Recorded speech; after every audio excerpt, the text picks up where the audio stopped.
ജീവൻ കൊടുത്ത് മക്കളെ സ്നേഹിക്കുന്ന അച്ഛനമ്മമാർക്ക് അവരെ വിട്ടുപിരിയുക, പ്രത്യേകിച്ച് ഒരു ദിവസമാണെങ്കിൽ പോലും വിട്ടുപിരിയുക എന്നത് വളരെ വേദനിപ്പിക്കുന്ന ഒരു വാർത്ത തന്നെയാണ് എന്ന് പറയാം. അത്തരത്തിലൊരു വാർത്ത കേൾക്കേണ്ടി വന്നതിൻ്റെ വേദനയിലായിരുന്നു രഞ്ജിഷ് എന്ന കണ്ടക്ടർ ജീവനൊടുക്കിയത്. രഞ്ജിഷ് എന്ന ചെറുപ്പക്കാരൻ ആത്മഹത്യ ചെയ്യുമ്പോൾ അദ്ദേഹത്തിൻ്റെ പ്രായം എന്നത് 38 മാത്രമായിരുന്നു. ജീവിതം ശരിക്കും ഒരു മിഡിൽ അവസ്ഥയിൽ നിൽക്കുകയാണ്. വിവാഹം കഴിഞ്ഞൊരു കുഞ്ഞുണ്ട്.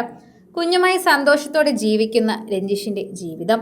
എന്നാൽ കുഞ്ഞിനെ തൻ്റെ അടുത്തു നിന്നും മാറ്റുകയാണെന്ന് രഞ്ജിഷ് മനസ്സിലാക്കിയ നിമിഷം അദ്ദേഹം ആത്മഹത്യ ചെയ്യുകയായിരുന്നു. കുഞ്ഞുകൂടി ഇല്ലാതെ തനിക്ക് ജീവിക്കാൻ സാധിക്കില്ല എന്ന നിലപാടായിരുന്നു രഞ്ജിഷ് എടുത്തത്. കുമളിയിൽ ബസ് കണ്ടക്ടറായിരുന്ന രഞ്ജിഷിൻ്റെ വിവാഹം കഴിഞ്ഞ 2 വർഷത്തിനുള്ളിൽ ഭാര്യ ഗൾഫിലേക്ക് ജോലിക്കായി പോയി. പിന്നീട് അവിടെ മറ്റൊരാളുമായി ബന്ധത്തിലായെന്നും കഴിഞ്ഞ 8 വർഷമായി അദ്ദേഹത്തോടൊപ്പമാണ് ജീവിക്കുന്നതെന്നുമാണ് പറയപ്പെടുന്നത്.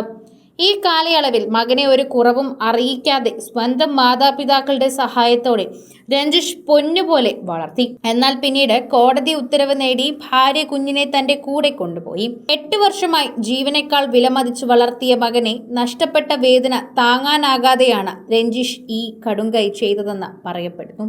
ഇയാളെക്കുറിച്ച് നാട്ടുകാർക്കും സുഹൃത്തുക്കൾക്കും പറയാനുള്ളത് നല്ല വാക്കുകൾ മാത്രമാണ്. ആകെ ഉണ്ടായിരുന്ന മകനെയും നഷ്ടമായതിൻ്റെ വേദന ഒരച്ഛൻ ജീവിതം അവസാനിപ്പിക്കേണ്ടി വന്ന അതീവ ദുഃഖകരമായ കാര്യം. ഈ സ്ത്രീയെ, ഈ പാപം മനുഷ്യനൊരു തുള്ളി കണ്ണുനീരിൽ നിങ്ങൾ ഇല്ലാതാകുമെന്നും ഗൾഫിലായാലും ലോകത്തിൻ്റെ 7 കോണിലായാലും ഈ പാവത്തിൻ്റെ ശാപം നിങ്ങളെ വേട്ടയാടും തുടങ്ങിയുള്ള ശാപവാക്കുകളാണ് ഇപ്പോൾ പലരും ആ സ്ത്രീയെക്കുറിച്ച് തന്നെ പറയുന്നത്. എന്നാൽ ഈ ഒരു സമയത്ത് നമ്മൾ ശപിക്കുകയല്ല ചെയ്യേണ്ടതെന്നും മറിച്ച് ആ മകനെ സംരക്ഷിക്കുകയാണ് ചെയ്യേണ്ടതെന്നും അവർക്ക് തെറ്റു മനസ്സിലാക്കേണ്ട സമയമായി എന്ന് തന്നെ പറയുകയും ചെയ്യണം. മകനെ നെഞ്ചോട് ചേർത്ത് ആ പിതാവിൻ്റെ വേർപാട് നാടിനും സുഹൃത്തുക്കൾക്കും മാത്രമല്ല സൈബർ ലോകത്തിനും വേദനയായി. ഇടുക്കി കുമളിയിലെ സ്വകാര്യ ബസ് കണ്ടക്ടർ രഞ്ജിഷിൻ്റെ മരണവാർത്ത ഉൾക്കൊള്ളാനാകാതെ കണ്ണീരിലാണ് സുഹൃത്തുക്കളും നാട്ടുകാരും. രഞ്ജിഷിൻ്റെ ചിത്രങ്ങളും വീഡിയോകളും പങ്കുവച്ച് നിരവധി പേരാണ് സമൂഹ മാധ്യമങ്ങളിൽ എത്തുന്നത്. ആദരാഞ്ജലി അർപ്പിച്ചുകൊണ്ട് നിരവധി പേർ എത്തുന്നു. ഒരാഴ്ച മുൻപ് വിഷം കഴിച്ച് ജീവനൊടുക്കാൻ ശ്രമിച്ച രഞ്ജിഷ് ചികിത്സയിലിരിക്കെ കഴിഞ്ഞ ബുധനാഴ്ചയാണ് മരിച്ചത്.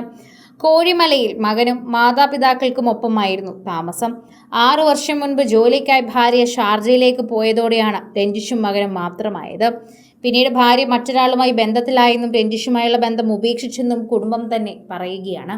അതാണ് ഈ മനോവേദനയ്ക്ക് ഏറ്റവും വലിയ കാരണം. എന്നാൽ അത് കഴിഞ്ഞും ജീവിതം മുന്നോട്ട് കൊണ്ടുപോയത് തൻ്റെ മകന് വേണ്ടിയാണ്. എന്നാൽ തൻ്റെ മകനെ തനിക്ക് തിരിച്ചു വേണമെന്ന ആ അമ്മയുടെ വിലപാടിൽ തന്നെ മകൻ കൈവിട്ട് പോകുമെന്ന് മനസ്സിലാക്കിയ രഞ്ജിഷ് അത് താങ്ങാനാവുന്നതിലും അപ്പുറമായിരുന്നു എന്ന് തന്നെയാണ് ബന്ധുക്കളും എല്ലാവരും പറയുന്നത്. ആർക്കും സഹിക്കാനാകാത്തൊരു വേദനയായി തന്നെ രഞ്ജിഷിന്റെ മരണം മാറുകയാണ് എന്നുകൂടി എല്ലാവരും കൂട്ടിച്ചേർക്കുന്നു.